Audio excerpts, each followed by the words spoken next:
So do you have anything that you might want to share with the people? I don't know. A little spiel? A little something, maybe? See what you could pull out of it.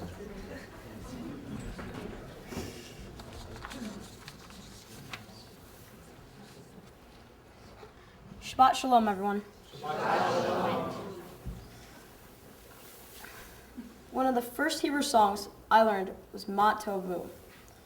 First two words of Mat Tovu translates, "Oh, how good," or "how goodly." It's a quote from Balaam's blessing and is the only prayer commonly used in our services that was written by a non-Jew.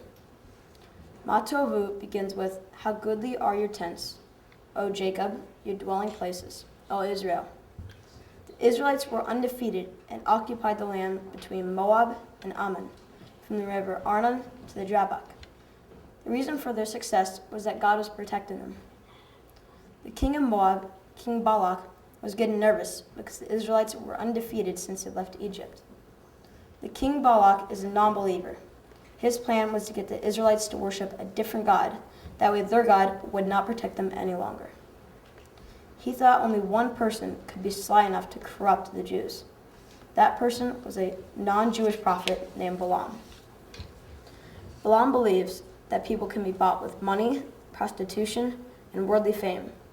Balaam seemed like the perfect person to send to the Israelites' camp. Instead of cursing the Jews, he blessed them. How could this happen?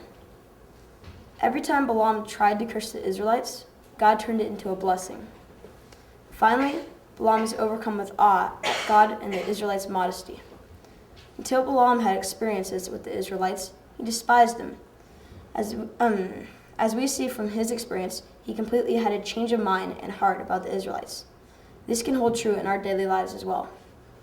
For example, a boy who sees a scooter in a store and says, "I don't like scooters, never had, never will." A few days later, he is playing at his friend's house and discovers that his friend has the same scooter he saw in the store. His friend asks the boy if he would like to try the scooter, but instead of saying, "Hey, I don't like scooters," he decided to try it. After all, he's never been on one before. And like Balaam in his experience, the boy realizes he does like scooters after all. Too often, we make decisions based upon a lack of experience. On a personal level, I had decided a while ago that I did not want to study or even learn about Judaism. Judaism is not practiced in my home. I'd never been to a bar or bat mitzvah until I went to Sally Drutman's bat mitzvah 5 weeks ago. It was then that I decided for myself that I wanted to learn more about Judaism. I asked my Nana and Papa if they could arrange lessons for me. A few days later, I was studying with Rabbi Jay and Miss Judy, with lots of tea. Rabbi Jay and Miss Judy gave me lots of homework, reading the Chumash, God's to-do list, written assignments, and many discussions at Rabbi Jay's and at my Nana and Papa's house. This experience has made me feel pride and love for my religion. I have learned the importance of assuming the responsibility and obligation for my Jewish education. This week's Torah portion comes from Deuteronomy and deals with Moses telling the Israelites of their mission and destiny as they enter into the land of Canaan. Moses is quite old at the time, about 120. He speaks about their journey from Mount Sinai into the Negev, and from there along the Dead Sea to a spot opposite of Jericho.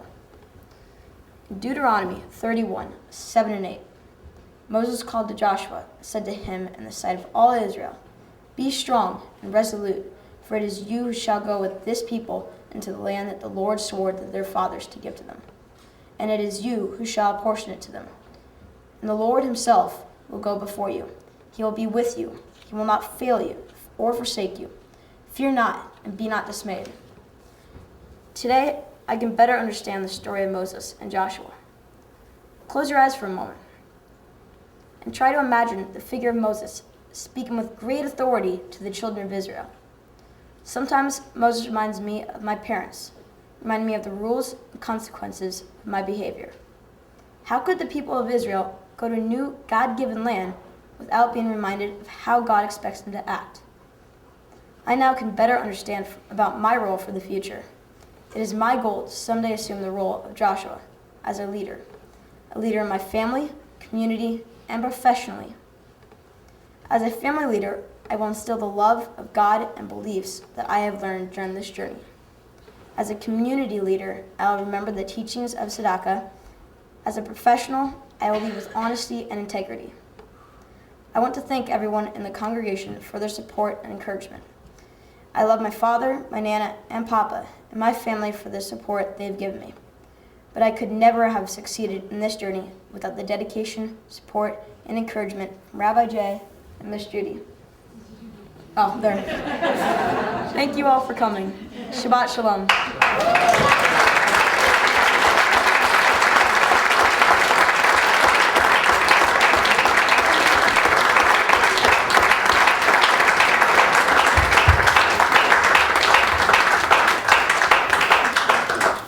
It was a rare treat. It was like a found treasure. I told him this afternoon, because we were here, was it just this afternoon? Yeah. Good Lord. I told him this afternoon that it's like a child who was lost and comes home. And that's what you are. You've come home to us. So always know that this is your home. You got it? Yeah. Good. Okay, good. Thank you. Okay. Thank you, Michael.